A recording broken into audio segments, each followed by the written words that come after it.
Hey, it's Bob here. Bob Saget's here for you. That's the title. And I am. I actually am. And I'm trying to be here for all kinds of people. Sometimes I'm not as great. I'm trying to be better with people, especially people I care about. Those are sometimes the people that you take for granted and don't give all the love that they should be getting. And that's why I love talking to people on here. And you can call the number up at the top of the thing when you and leave a message. Tell me what you want to talk about, and I'll call you on days. I'll put it on my Instagram stories or my Twitter and tell you when I'm going to be calling. And then I have wonderful guests, like my guest today, who I won't tell you who it is, Josh Groban. And he is just an incredible, I don't have to tell you, he's an amazing talent and just a loving, dare I say, perfect person. We'll find out his imperfections as I talk to him.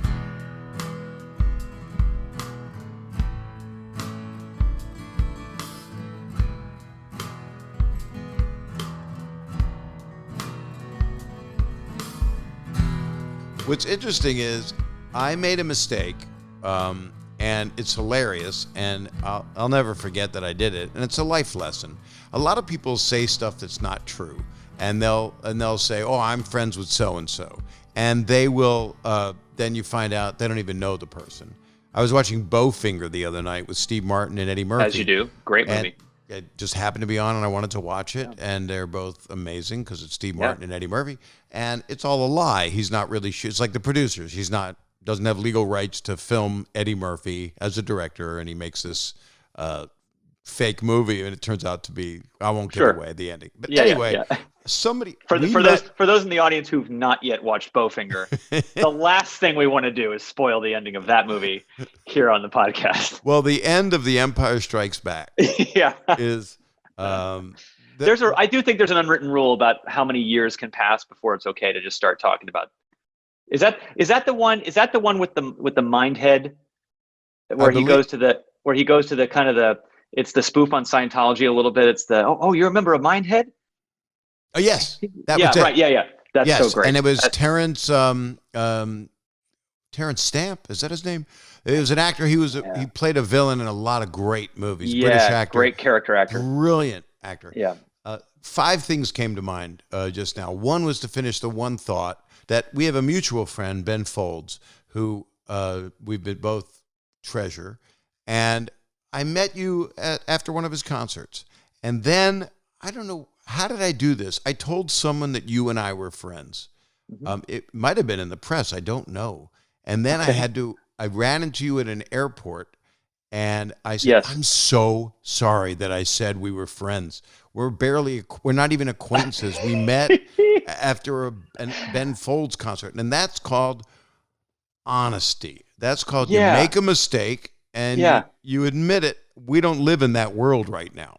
We don't. But I must say though that I did feel a friendly kinship with you, even just meeting you at Ben's concert. And Ben, as you mentioned, is just a gem of a human being. And anytime I've met a friend through Ben, I always know that's going to be a friend for life because he just has such amazing people around him. And but then I remember that because I was getting out of my car at LAX and you were getting out of your car at LAX, and we kind of did one of those like we've met before, let's say hi things. And I would have just been because I remember meeting you and I as a fan and just knowing how friendly you were, I was just going to be like, Bob, it's so great to see you again. And you, of course, because you are all honesty all the time, said, I can't believe I said we were friends. We're barely acquaintances. And me being an overthinking, self-hating anxiety attack waiting to happen, thinking to myself, love you. The whole time going through TSA, I'm going, oh man, Bob Saget, he regrets our friendship or something. Like he's trying to play down our friendship. Did I say something? I was hoping for it. But you're right. I mean, admittedly, we had not bonded from that one exchange. But like people listening to this, and I call people sometimes. I have friends that are guests, and then I call people and see how they're doing, and they feel like they know me. So I felt like I knew you because I was such an admirer of your work, and I'd heard how funny you were. I've always watched. I mean, you're hilarious. Thanks, Bob. And for those that didn't see it, it's The Good Cop, and it had Yeah. only one season on Netflix, and it deserved right. 8 because it was so well written, and you were so everybody was so amazing in it. You're very kind. It was a very sweet show. A lot of fun. Just the truth. A lot of fun. I would say a lot of would be problematic to be part of a show called The Good Cop right now. But you know, that's a point. It's Tony Danza could sell that, though. He could make it positive. He could absolutely. He said, "We're just talking about the good cops." That's right. But you on set, listening to you improvise, and then like hearing you, because for those that know and love you, your comedy valve is on full blast at all. I mean, your mind is an endless spout of things that make people laugh all the time. It's very kind to hear it phrased that way. To spend time with you is to laugh constantly. Cringe sometimes, but mostly laugh, and sometimes laugh cringe, which is the best kind of laugh. That's the best. Yeah. And then a quick shortness of breath. Right. And watching all the extras, because we were playing in a gym. We were in a gym and a pool was our scene, and so we had a lot of working out extras who were getting the Evian mist to make it look like they were sweating, and all that stuff. And wow, dear listener, the jokes that you had that day were definitely not of the PG variety that our script was. And I had to be told. This happens to me a lot. Were you told? When there's more, yeah. Everything I've ever done. I mean, I was on Full House for 8 years, for God's sake. Of course. Sure. So that when people are around, I'm like a 9-year-old. It's like, oh, people. And so I just say the wrong thing. And there's nice people walking by, and I'm saying pretty irreverent stuff. I'm on a treadmill. You're coming over to me. I'm threatening you. I want to know what back alley streets that 9-year-old was raised on. My God. That you got a switchblade and a nickel bag of crack in your pocket. We say that on a podcast, and all of a sudden someone comes after you on Twitter, and that's your judge and jury. I also was a switchblade wielding 9-year-old. That is when I first met you, and you scared the hell out of me. I take offense to that. Yeah. So The Good Cop was very well received, and I don't understand how the biz works anymore. I never have really. Sure. How did it affect you? You have this amazing career. You have the gift that you've had. You've been singing since you're at birth. You came out singing.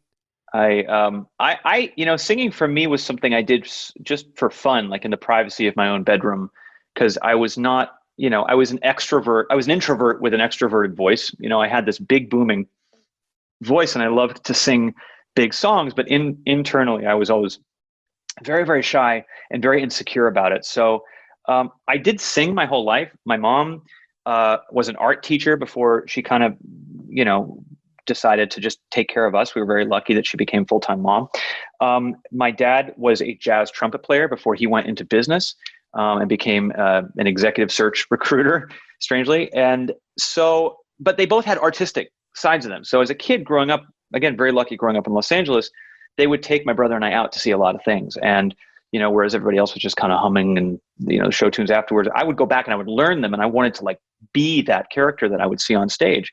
So I did it, but I did it in private. I didn't know I could really sing until I was, 13 or 14, when it was an arts teacher, a singing teacher that I had in school that brought me from the back of the choir and said, "You've got a really great voice." And then, just to put in perspective, I wasn't signed by David Foster to a record deal. I was signed 3 years later, 16, 17. So the catapult from kind of going, oh, I guess this is something people think might be good, to being kind of discovered was very, very fast. But yeah, I've were you like 15 or 16 when you started? Is David the person that saw you? I was 13 when I first was discovered by a teacher as having a good voice. And that's why I'm such a proponent of arts education, why I have an arts education foundation, because it was an eye-opening experience for me, for somebody who, like I said, was introverted, very shy, was suffering severely from ADD and ADHD when I was younger. I've managed to take real control of it as an adult, but when I was younger, this is personal, but since you brought it up, I have it, it's in my family, it's in my DNA. Yeah. I wasn't medicated, but me neither. No, I wasn't. I probably should have been, but that in retrospect, I find out I'm lucky I was able to handle it somehow. With therapy and with people telling me to just stop it. Exactly. And I've talked about it more and more as an adult, and as an adult that has, and again, people with ADD, and it's very hard to give yourself a pat on the back, and so because you grow up with such shame for the ways that you've fallen behind and the ways people kind of look at you differently, or the way that you learn differently. And as you know, it has nothing to do with intelligence and only to do with how you take in that information. So having the arts as a way to express myself and feel confident for the first time and feel like that was a language I could use not only to help my academic skills, but to help me in my relationship with my friends, with my parents, with myself. It gave me a sense of self-love for the first time as a student. And that happened at about 13. That was at a pivotal time for me, because that was at an age where it could have gone either way. I could have taken that shame and that, all that discouragement and self-anger at such a volatile age. And I could have been the switchblade kid. I could have decided to rebel against what I was so unhappy with, even though I have the most extraordinary parents in the world. I know what inner turmoil I was going through, and it could have gone the other way. And so the arts saved my life in many, many ways. So, but to your original question, to have that growing up was amazing. I've had a very nuanced career. I'm very lucky. For the first half of my career, I was really kind of very protective of the image. Like, you get signed and you raise your bar of what's expected of you, and there's very much a certain thing that you become famous for, and part of it's by design and part of it is completely by accident. And you don't want to blow it, because you also see lots of people who don't get the same opportunities or had the same opportunities and find ways to somehow step in it and really make mistakes. And so you're really careful, especially since I was so young. But about halfway through my career, I made a conscious decision that I was going to try and really show more sides and really just try to have more fun, relax a little bit, say no a little bit less, and allow myself to be uncomfortable. That's very hard to do. It is. Be uncomfortable, meet people that aren't in my world, that might introduce me to a new style of music, might introduce me to a new style of performing or acting or whatever else. And so, I just started kind of meeting all kinds of wonderful people and collaborating with people like Ben Folds and meeting you and doing weird, great cameos in comedies. And eventually that led to Andy Breckman saying, I thought of you for this script, and it fell in my lap. I was about to do another album. And I said, this is it's like Temple Grandin. When you get those doors, you just got to walk through them. When the door opens, you got to walk through it. And you were so good on it. You have such an amazing mind and a facility for learning and understanding material, because it's also, when you have good material, it's easy to learn it. And you had to have some grief when it was not picked up. I was, because I'm not dwelling on the negative, because no. We always look, a door closes, you let another one open. Of course. And I actually haven't talked a whole lot about the good cop thing. And I think that you're the perfect person to talk to about it, because you have such a rich history in television and otherwise, and renewed as well, as much as possible. It's an ebb and flow. It's a peak and valley for anybody who has, I believe, a well worth and nuanced career. And so I think, because you have to take educated risks in your career, and you're going to have to suffer a few losses, but you're going to have big wins and make changes. And people don't deal well with change if they like you as one thing. Exactly. So The Good Cop was a big gamble for me. It was a big gamble for Andy. I had done acting. I had just come off of Broadway, doing 8 shows a week. Was a great acting. There's no better acting lesson than theater. Was that Spring Awakening? That was Natasha Pierre in The Great Comet of 1812, which was a challenging, vocally, emotionally. That was boot camp for me. It's the hardest I ever worked. So how long did you do that for? I did it for a year. So that's amazing. I just wanted to put you in Spring Awakening because you would have sex on stage. So I just envision. I'm sorry I went there. Oh man, I wonder if there's like intimacy choreography for.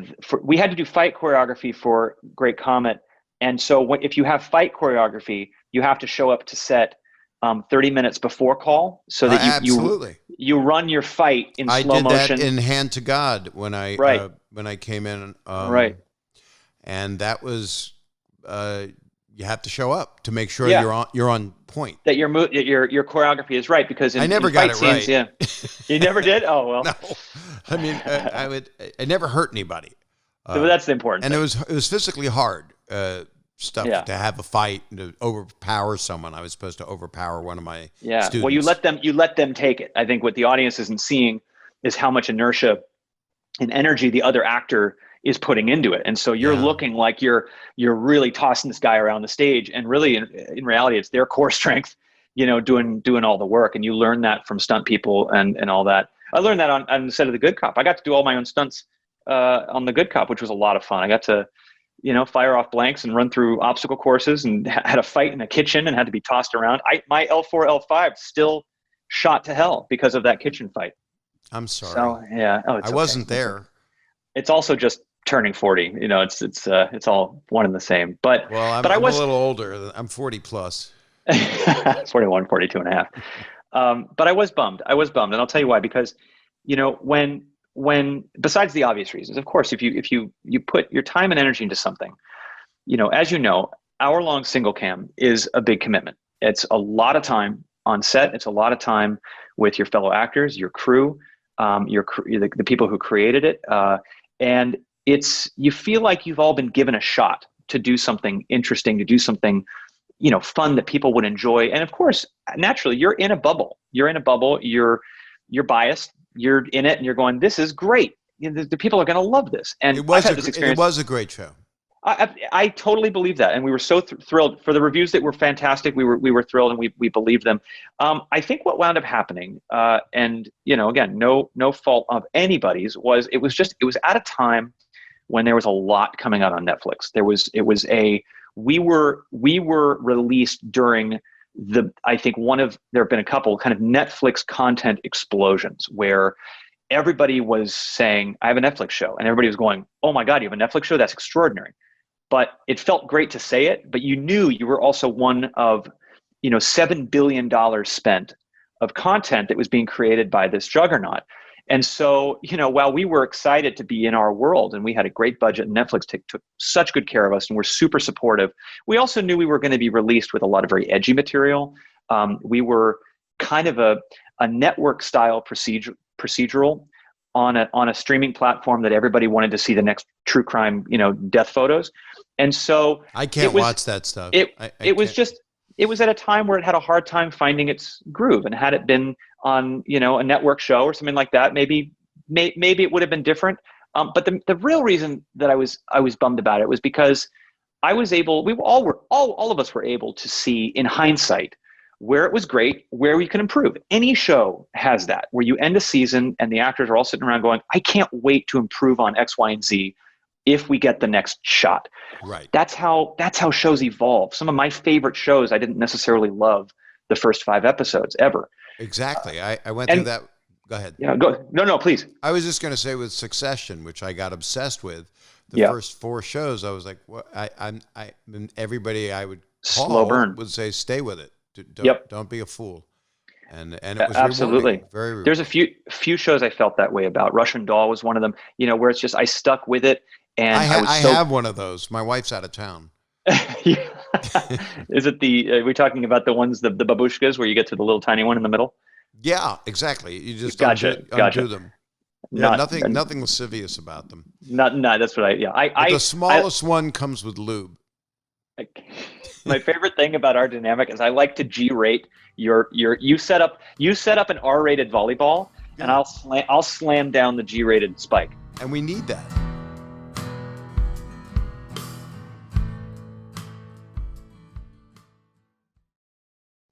All right. Well, we all know I'm not a genius, but I do understand what a policy is. So you're never going to guess what I'm going to talk about right now. You guessed it. Policygenius.com.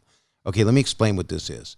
It is an amazing marketplace where you can get the right insurance for you, whether it be term or life, and I can explain all that to you. But this is the important part. September is National Life Insurance Awareness Month. You all knew that, right? But with everything going on right now, there's a lot of people that aren't even aware it's possible to buy life insurance at all. Well, I have good news. It is still easy to shop for life insurance right now, believe it or not. And if you have loved ones depending on your income, you probably should if you can. Right now, you could save $1,500 or more a year by using Policy Genius to compare life insurance policies. When you're shopping for a policy that could last a decade or more, those savings really start to add up. Let me explain a little bit about life insurance if you don't understand it. Life insurance provides a tax-free lump sum of money to your loved ones after you're gone, so you can make sure they're able to pay everyday bills, children's college costs, or final expenses. You choose how many years your policy will last, that's the term, and the amount that will be paid out if you pass away. That's the limits. None of it sounds fun, but it's really good and important to be protected for the people you care about. I like Policy Genius, not because I'm told to say that. I actually really do like it because it's helped so many millions of people find the right insurance for them, and they save up to $1,500 or more. It's pretty amazing. Step 1, you head to policygenius.com, and in minutes you can work out how much coverage you need and compare quotes from all the top insurers to find your best price. Step 2, you apply for your lowest price. Step 3, the Policy Genius team will handle all the paperwork and red tape. I've got red tape everywhere. I need someone to handle it. Policy Genius works for you, not the insurance company. So if you hit any speed bumps during the application process, they'll take care of everything. And if you're hitting speed bumps during the application process, you shouldn't be driving. They even have policies which allow eligible customers to skip the in-person medical exam and do it over the phone. Think how much fun a colonoscopy would be over the phone. No, that won't be necessary. That kind of service has earned Policy Genius a 5-star rating across over 1,600 reviews on Trustpilot and Google. So if you need life insurance, you just head to policygenius.com right now to get started. You could save $1,500 or more a year by comparing quotes on their marketplace. Policy Genius. When it comes to insurance, it's nice to get it right. Here's a question for you. What I love about you is your positivity. And a lot of people... On the surface. Well, same here, because the world's pretty damn heavy. I try. Yeah. And we're all feeling it, everybody. And no matter what you believe in, people are hurting, no matter what. Yeah.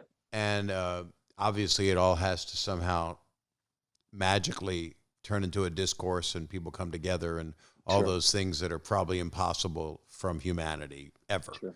Because a couple of us are flawed, but I work on it. But I wake up trying to be positive unless it's been a really rough night or got difficult news about people I care about or things like that, or just I watch the news or something.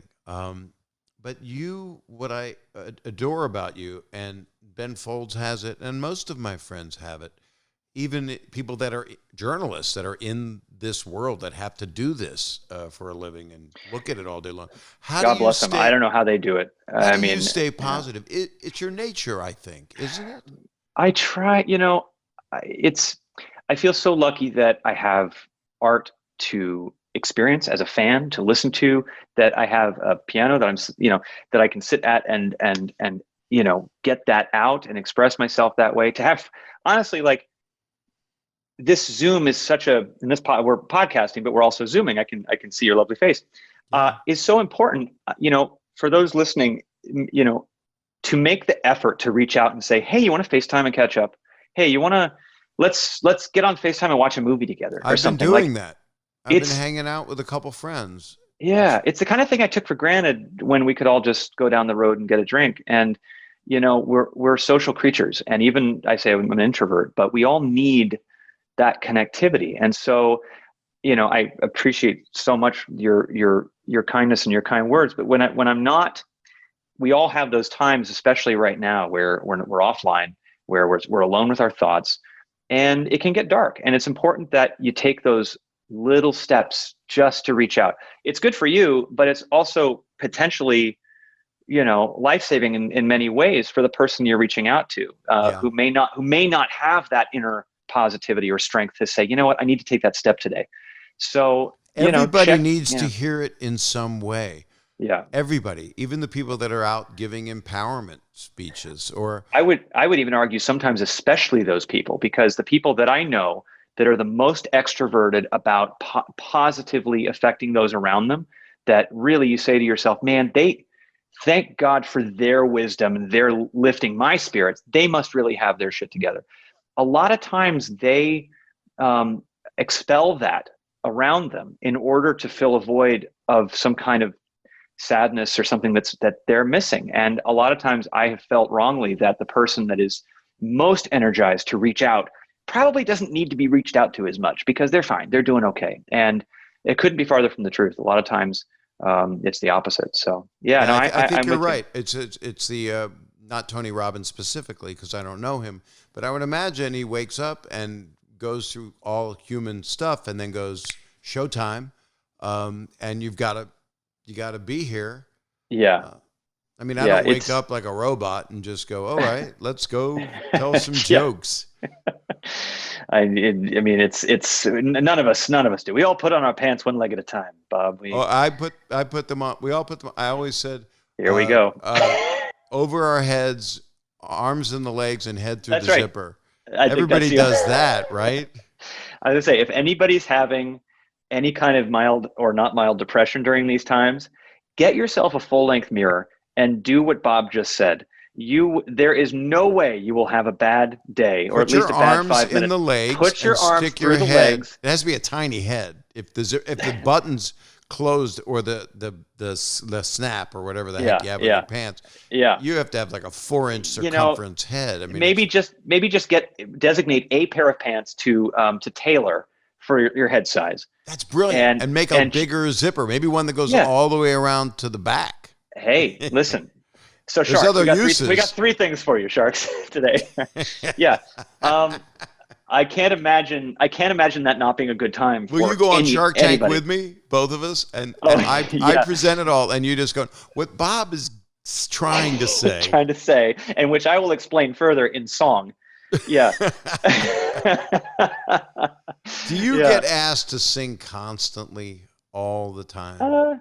Because your voice is like, it comes down from, I would say the heavens, but it's a metaphor. I mean, it's such a gift. I wish it did sometimes. It's a lot of hard work, and the key is to make it look easy. It's a lot of ugly noises before you make pretty ones out there. But do you do a lot of vocal training? Do you work with people?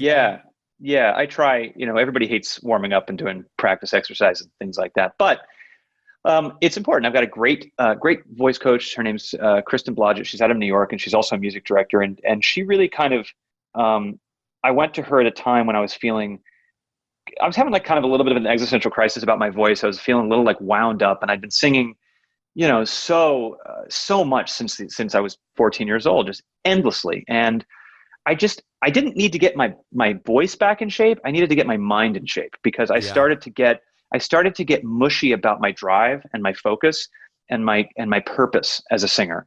And she really helped me unwind, because the mind and the voice are so intertwined, and you can have all kinds of battles, inner demon battles with yourself as a vocalist, that can affect the way you interpret, the way you perform. And it can add nerves, which can cause you to choke, and then all of a sudden you don't have a voice, and it's not caused by an illness. Right, you're not actually sick. It's happened to me. You're not actually even tired. Your brain has just clenched you to the point of inactivity. The choke closed. Yeah, it's happened to me a couple times, and it happens to me 9 out of 10 times. Hi, everybody. I mean, if one is going to pick a new brand, I guess it's a foolproof brand to have is, you're going to love this. He's going to mess up and have to leave the stage. This is why we come. That's a good safety What net. if there's a device like a disc we could put, Shark Tank idea, a disc we put in the throat that opens the throttle. So you're full out, and it's plastic, and you swallow it. And it also keeps you from getting COVID. What if we go and we sell that to Shark Tank? Yeah, I think this is by far the best idea we've had of the 3 I think we've had previously.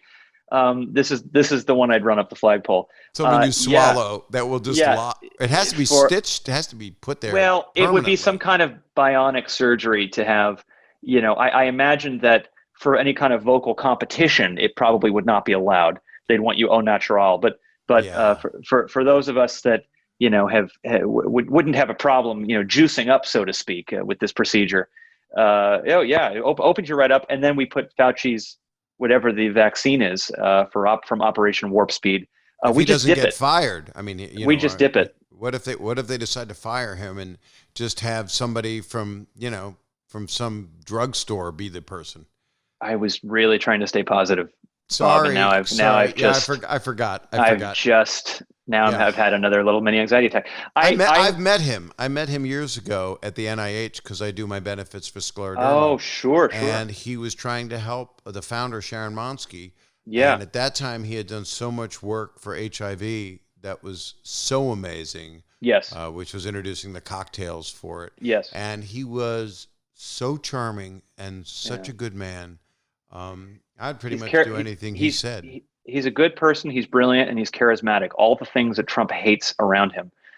So he's definitely at risk, I think. But I think even to Trump, there would be too much of a risk not to have him. I think but it's discouraging when he's not allowed to talk. He's not been up at the podium for a minute now, and I think we're all just kind of looking for a voice of reason, especially since we, wasted 3 months, to try and figure this out.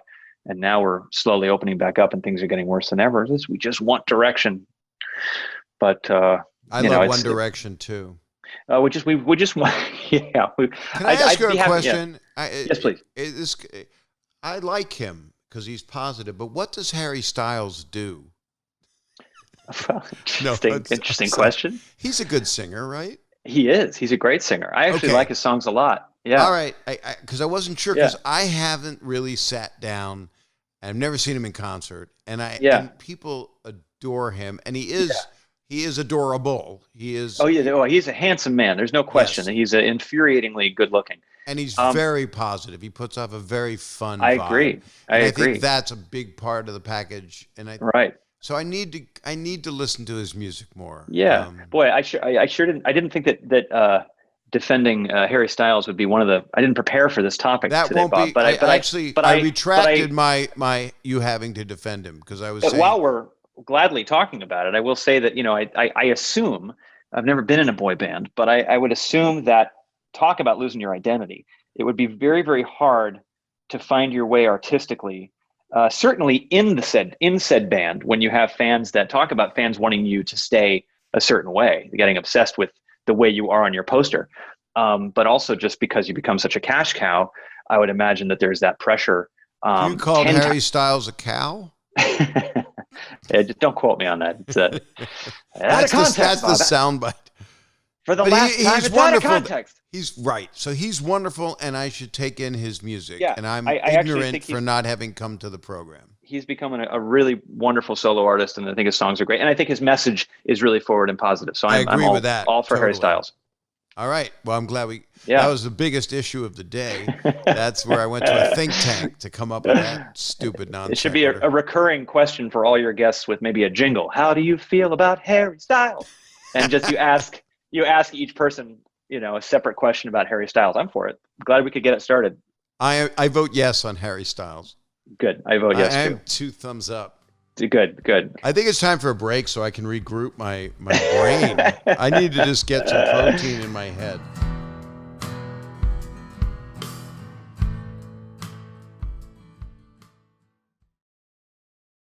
Have you gotten in any discrepancies with friends over all the different issues that are so serious in our world? Have you had problems with some of your friends? Have you gotten into it? No, actually. That's because you're the best person on the earth, honestly. No, I don't. I think it's natural. Your close friends are usually, you kind of meet through certain social circles, and you have kind of like-minded views of the world, or hopefully you do. But that's not to say I would be opposed to being friends with somebody with differing opinions. I actually love to get into discourses about, if they're intelligent, about why I might see something another way. One of the great benefits to being in my job and your job too is that you actually get to take a road trip across the country, and you get to stop in towns where you wouldn't normally get to just talk to people about the way they live, about the city they are, about the lifestyle, and what government means to them, what the government provides, what that means to them, politics. And so I relish in the conversations where I'm able to get a perspective that might be different from what I get on whatever selective cable news channel I get or the articles I read or whatever else. That said, I do think there are some intrinsic, universal, or should be at least, truths about human dignity, about equality, about rights, that should be untouchables. And where that's concerned, I say I have no tolerance for intolerance, which might be a same, but I mean, it's obvious though. Truth is so important, and we don't know what the truth is, but we know in our hearts what the truth is, which is human rights and goodness to people and love. And it's become a time where if you say all you need is love, like the Beatles did, it's looked at cynically right now because there's so much pain and so much division. There is, and there's a little bit of the, we don't need any more thoughts and prayers for issues like gun control and all that, which is a righteous anger. I think there is a desire across the country, and I really do think it crosses the aisle much more than the cable news channels would like to make us believe for ratings. I do think there's more common ground in this country, and I think the problem with somebody like Trump, I'm not anti-Republican, I'm anti-Trump. I have friends that are Republican. I have many. I just had a wonderful time with a friend of mine the other night, and I don't even know. He doesn't even call himself a Republican, but that would be his party of choice right now if things were not represented by someone, sadly, who does. Some people don't care that he lies all the time. I do. They just go, hey, so what? I lie all the time. But I'm sorry, I'm not made that way. I just can't take lying that you threw a pitch at a baseball game. That they wanted you to do it, but you did. That's a 5-year-old stealing something in a hardware store. I think to that point, we desperately need a leader, whether it's a Democrat or Republican or otherwise, that allows us to have an articulate, intelligent, and disagreeing at times discourse in this country, where we all as Americans can come together and we can argue, we can talk about it, we can share, we can say, well, in the city that I live in, this issue is greater to me than the city you live in, and we're going to have a differing opinion about it because we live very different styles of life. And we are in a huge country where, depending on the state you're in or the city that you're in, it's just a different lifestyle that we can all as Americans, decide to move somewhere and have that, which is a beautiful thing. If we're lucky, a lot of people can't, but a lot of people are hurting bad, and a lot of people are hurting very, very badly. So I think, and I know you feel like I do for everybody, but that doesn't. For people that are hurting that bad, they're going, yeah, well, you're entitled showbiz people, and you're all liberals, and that's just not true. It's the job of that way. It does, and for anybody that is in a recognized position of privilege, it's more important than ever that you block out the noise and you really listen to those that need the help. You really listen to those that are angry and righteously angry. Right on.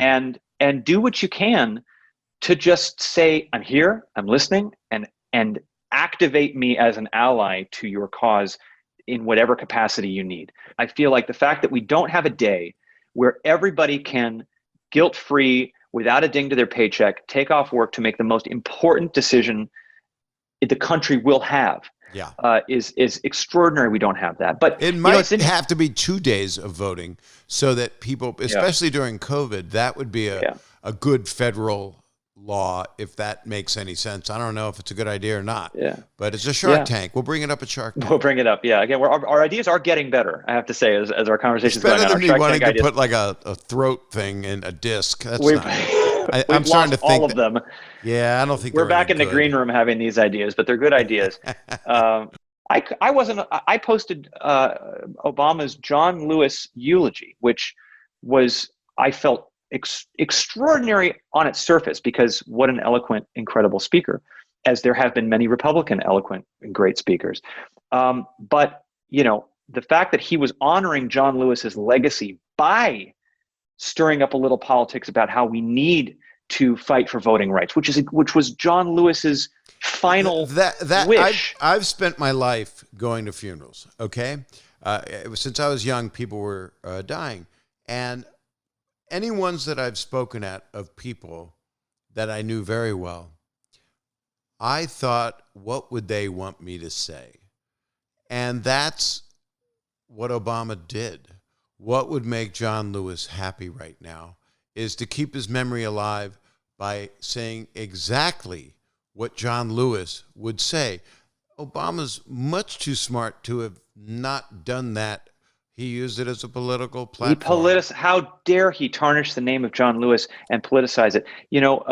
What a disingenuous thing to say, because there is nothing. John Lewis was looking down on Obama during that speech and saying, right on, that he represented in that speech everything John Lewis fought for in the time we were lucky enough to have him on this earth, but also in his final plea to us as a nation and as a world, of how to continue to pass the torch, how the fight is never over, and we need to keep doing that. And very close to his death.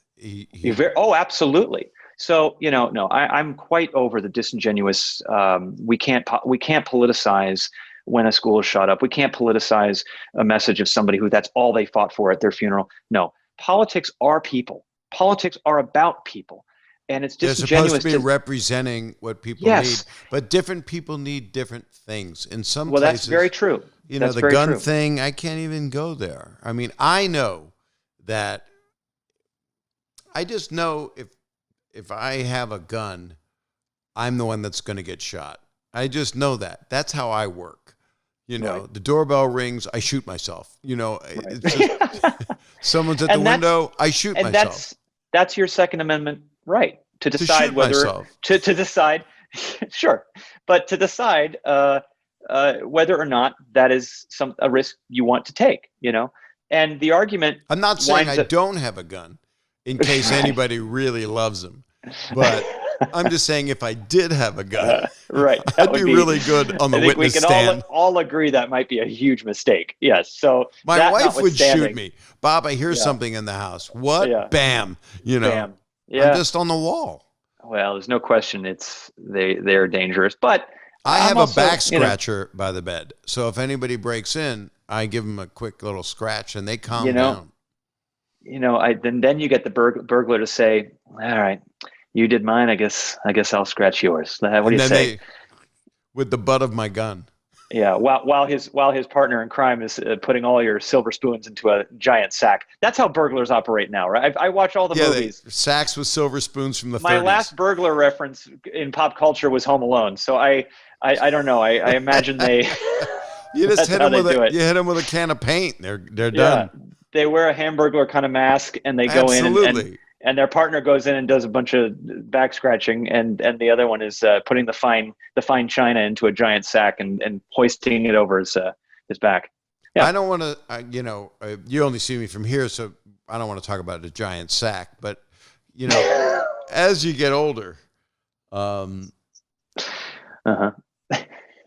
Are you going out? Are you going to restaurants? Aren't you glad I got out of that? I know you were waiting for me to G-rate it, but I decided to just let it stew. I love that. I actually had my giant sack in stew, and then it was a horrible stew. It was a bouillabaisse. Yeah. I'll be funny next month. But are you dying to perform like I am? Are you dying to get out there and tour? Oh yeah. I'm always the happiest in front of an audience. I love the studio. I love the idea of kind of being in the studio and crafting something that's forever and being proud of it. But the reward is to get out and sing it for people who are, taking a moment out of their lives to come share that wonderful space that only live performance can bring. I love it as an audience member and I love doing it on stage. But yeah, for those of us that are performers, and I've got so many friends on Broadway who've been displaced by this on Broadway. And oh my God, it's going to be so my heart goes out to that community and to so many others that are waiting. Because we for those of us that have the bug, it's a great part of our mental health is to go out and do that. And it gives us something, gives our soul something that feels a little empty otherwise. And so it's selfish, but you're getting so much from that audience and from the work. You hope it's a win-win. And it is. I mean, you find out it is, because here you go touring the world, selling out everywhere. And if anybody's listening and they haven't ever seen Josh in concert, next year when he's out again, which will happen. I hope so. It has to. I mean, we've got trillions of dollars. We've never ever had this big of a machine to find a vaccine, and it will exist. We're at least behind. We lagged in our behavior, but you have to incubate this stuff. I know, because I'm doing it in my fridge. I've got I took all my nose swabs and I boiled them, and then I put eggs on them and I put it in my fridge, and I added some gelatinous. Anyway, so I'm just saying, audiences will, if you haven't seen Josh live, it's such a positive, wonderful Thanks, Bob. thing to be part of. I appreciate that so much. Well, you be well, and you too. Thank you. I miss you right now. So you too, my friend. All right, I'll see you soon. Talk soon. Yeah. You got it. And don't forget to vote. And don't forget to vote if we haven't mentioned it already. No, we haven't. I'll see you on Shark Tank. You got it. Bye. Bye. Well, that was my friend Josh Groban, and I couldn't love him anymore. So I'm not going to love him anymore. No, he's a very special man. You know that. If you've never seen him live, you must. If you can see him in concert. I also recommend Harry Styles very heavily, so please go see him. He's joyous, and I'm going to catch up on all of his stuff. I'm sending you all my best right now. Thanks for listening. You know what to do. You subscribe. You can follow. You rate and review it and give it 5 stars. I can't take the pain. I'm a sensitive man. And don't say mean things in the review, because it's just, I mean, well, if you got your freedom, you can say it. I guess I can take it. I won't read it. Well, maybe I will. Anyway, enough about how we look at all that crap. I'm just wishing you well. And everything Josh said is how I feel. Just sending everybody a lot of love and a lot of hope that we'll get through this time and be better for it. Be better and grow from it. Peace out, as we say. I don't know who says it, but somebody does.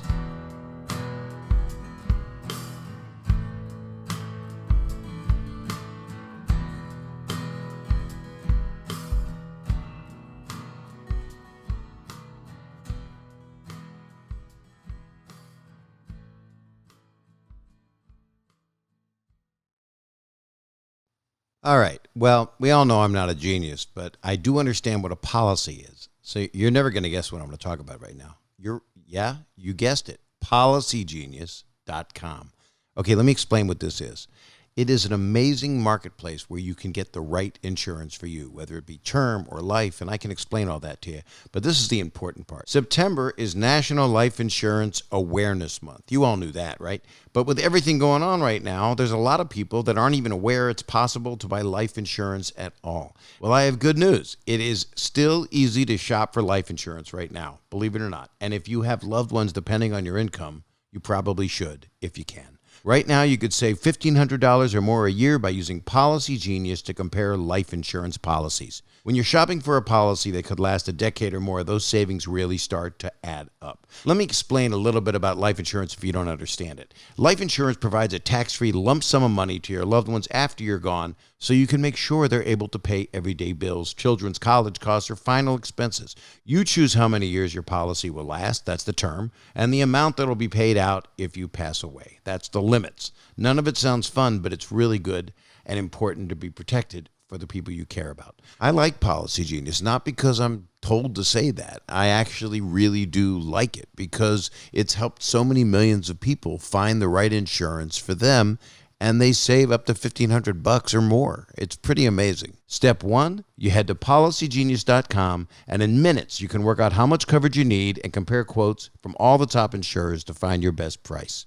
Step 2, you apply for your lowest price. Step 3, the Policy Genius team will handle all the paperwork and red tape. I've got red tape everywhere. I need someone to handle it. Policy Genius works for you, not the insurance company. So if you hit any speed bumps during the application process, they'll take care of everything. And if you're hitting speed bumps during the application process, you shouldn't be driving. They even have policies which allow eligible customers to skip the in-person medical exam and do it over the phone. Think how much fun a colonoscopy would be over the phone. No, that won't be necessary. That kind of service has earned Policy Genius a 5-star rating across over 1,600 reviews on Trustpilot and Google. So if you need life insurance, you just head to policygenius.com right now to get started. You could save $1,500 or more a year by comparing quotes on their marketplace. Policy Genius. When it comes to insurance, it's nice to get it right.